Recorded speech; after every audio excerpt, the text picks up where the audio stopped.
na nya bụ amụma iji wee chụọ ọrịa ịba azụkwela ọra n'ime steeti abụ Anambra ka aka na-achị ọra steeti abụ Anambra bụ ọkammụta Chukwuma Soludo ji wee mepụ mmemme ikesa ụlọ mgbochi anwụnta ike n'ime ya tọrọ atọ na-alụ ọrụ ọfụma n'ime steeti abụ Anambra. Nya bụ ihe mmemme bụ nke achịkọbara site n'aka ụlọ ọrụ ministri na-akwụ maka ahụike na Anambra steeti na njikọrịta aka ya na otu ụlọ ọrụ ministri etiti na-akwụ maka ahụike na ụlọ ọrụ dị iche iche ndị nke na-akwụ maka ọrịa ịba. Onye nta aka anyị Valentine Mbadogha ga-ewetara gị akụkọ ahụ.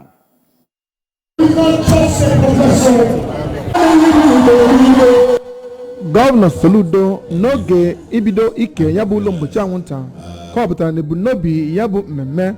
bụ iji mee ka ndị mmadụ ghọta mkpa ọ dị isonye na ya bụ atụmatụ iji hụ na ha sonyere ma nara ya bụ ụlọ mgbochi anwụnta.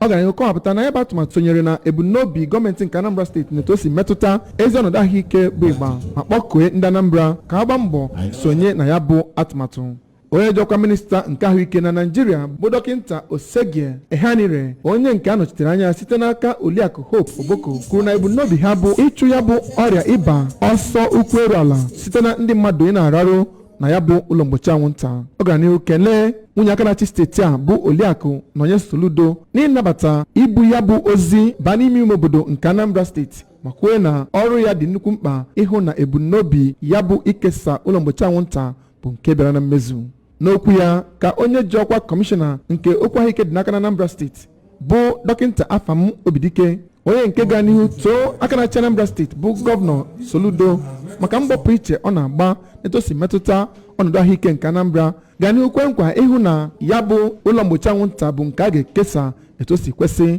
Onye ji ọkwa National Coordinator nke National Malaria Elimination Program bụ dọkịnta Perpetua Uhomoibi, onye nke anọchitere anya ya site n'aka Ọlampeleke Olufunke, kwuru na ya bụ atụmatụ bụ nke a na-enegara ya na ọ ga-enye aka ịhụ na echekwabara onye na onye ọbụla bụ onye Naijiria na-edosi metụta ya bụ ajọ ya ịba site na onye ọbụla inwe ma na-alarụ n'ime ya bụ ụlọ mgbochi anwụnta. Onye ji ọkwa program director nke West nakwa Central Africa nke ngalaba Malaria Consortium bụ dọkịnta Kolawole Maxwell mere ka amata na ebumnobi ya bụ ụlọ ọrụ bụ ịchụ ajọ ya ọsọ ukwu eru ala ya na inye ndị mmadụ ezi ahụike ma kwee na ha ga-agba mbọ n'ihu na ekesara ya bụ ụlọ mgbochi anwụnta nke ọnụọgụ ya karịrị nde 3.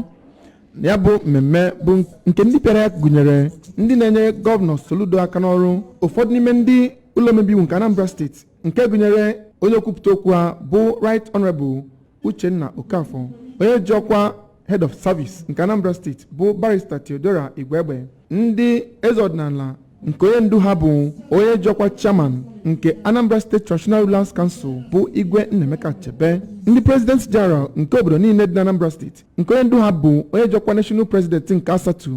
bụ Barrister Titus Akpụdo, onye ji ọkwa National Vice President nke ọhaneze ndị Igbo bụ Chief Damian Okeke Ogene, onye nke ji ọkwa President nke ọhaneze ndị Igbo ngalaba nke Anambra steeti bụ Chief Emeka Ododeme, ọtụtụ ụmụ nwaanyị nakwa ndị ọrụ ahụike. A nọ n'oge ahụ kwanyere nwunye aka na-achị steeti a ugwu ma dozie ya dịka onye nnọchite anya nke ihe gbasara ikesa ya bụ ụlọ mgbochi anwụnta na Anambra steeti. Ọkammụta Soludo nọkwaziri n'oge ahụ ha fenye ya bụ ụlọ mgbochi anwụnta n'aka ụfọdụ n'ime ndị ritere ya bụ erere. Site n'Ọka, abụ m Valentine Mbadogha.